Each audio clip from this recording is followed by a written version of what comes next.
Okay, 3D engineering. Hello. I hope you guys are looking forward to doing this design challenge. I wanted to also mention that we could potentially have a 3D printed result from maybe a few of you that designed ones that are capable of being 3D printed. So maybe we could have that to look forward to. What I'm going to do now is go through some of the commands I think you guys should do when you are doing your design challenge. And right up on the screen is the sketch that I did. And the reason why we did this sketch prior to just going right into the CAD program is so that you can look at maybe how you colored things as a way to develop the product and make details before you just start getting into it. It did help me a little bit, and I'll show you what I have done so far so that you can maybe get into what we're going to be doing. We're going to be using Fusion360. We're going to be doing some of the renders in that, most of the renders in that, and try and get at least one good render out of it, maybe using the cloud service as well. And I'll show you that later, maybe at the end of the week. So let's get into it. As you can see, this is what my goal is something that looks like that. So let's take a look at what I have built so far. Okay, so this is where I'm at right now. 2 sections started. If you remember what the vacuum looked like, it had a larger top to it and some details on the side. I tried to keep that. Let's go back to the beginning.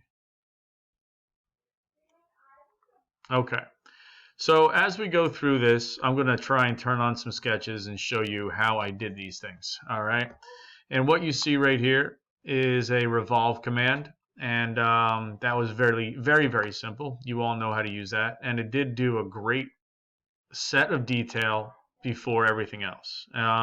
What comes next is something I want you to look at very closely. What you see right here is something called front. It is a white square. That square came from the component option. Developing new components that pop up over here allow you to build pieces inside the file. I highly suggest that you do this. New component, and you work from there. Now that I'm in this component right here, activating it simply like that, my Falcon file grays out, and I could start building what it takes to build this file. You could see that I just went through and did it. But what's really nice is you could actually see it happen in here. And let's go through it. So the next couple of things that I did was some sketches that I wanted to create that nozzle for.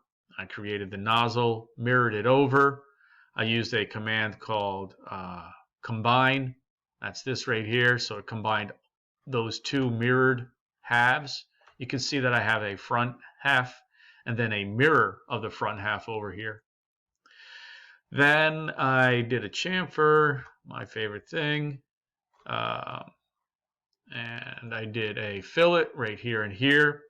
And next comes new commands, or maybe just like a refresher.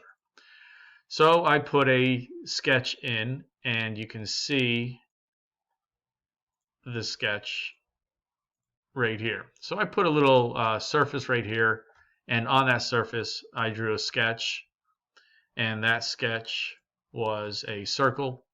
And then I did something called a loft. And if you're unfamiliar with a loft, what I'm going to do is show you how the loft worked. So I did a loft. Basically what I took was a profile that I didn't draw anything on. I just took this face. This is the offset surface. I drew a circle on it, and I added these two faces to the loft. And a loft is the ability to transform one surface into another. Maybe it could have been a square and it changes into a rectangle. It really does some nice modeling. Next up comes an extrusion, I believe. Yeah, I just wanted to extend that nozzle out. So I'm trying to get back and forth to that picture that I closed down. Oh well. Next is a fillet, and it has an error because I changed the surface.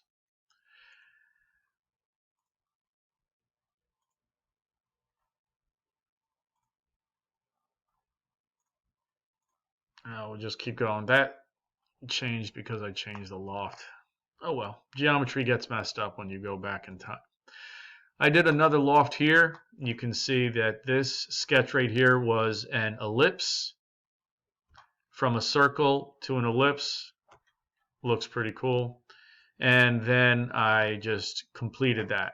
Now, what comes next is going to be neat. This is what making different parts does. It allows you to then, now that I have these two pieces right here separated from this, I can use the move command. What I did was I just moved this whole entire design part up so that I didn't want to design and take a guess as to where it looked good. I wanted to design it as a separate part and then move it into place. I'm going to try and hide these sketches so that they are not in our way. Where's that work plane? Work plane. Okay. And now we're back to this guy. So then we went through and I did some more detail. I even moved that up one more time. You can see that. And I did some detail to the nozzle right here. And I believe I mirrored it over. A little detail subtraction. You can see that it was an extrude subtract.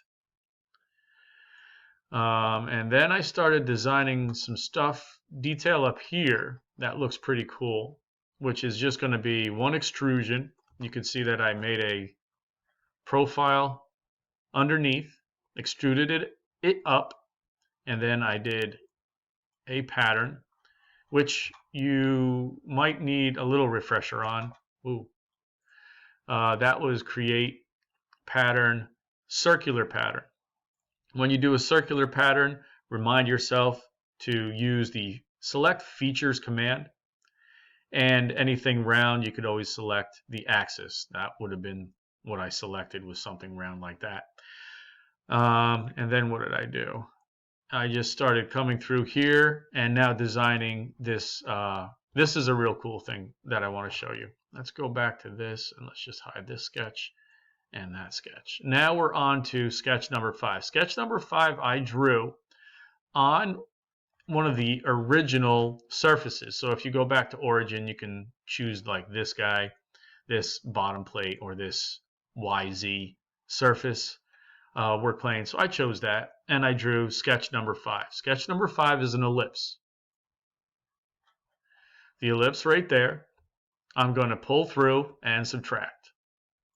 And then I'm going to fill it in. And you're going to like the fill. So there's the subtraction. I created a new sketch on the same surface. And if you look at it closely, you'll see that all of this is an outline just a little bit smaller than the actual surface. Now, why did I do that? Because I did another revolve, but I made sure that I added it. And then what it does is it creates the same arc surface with a little bit of detail, and that's going to be my, I guess, my pilot control room. I did a little round there. Okay. Now, with that being said, hopefully what you get is the completed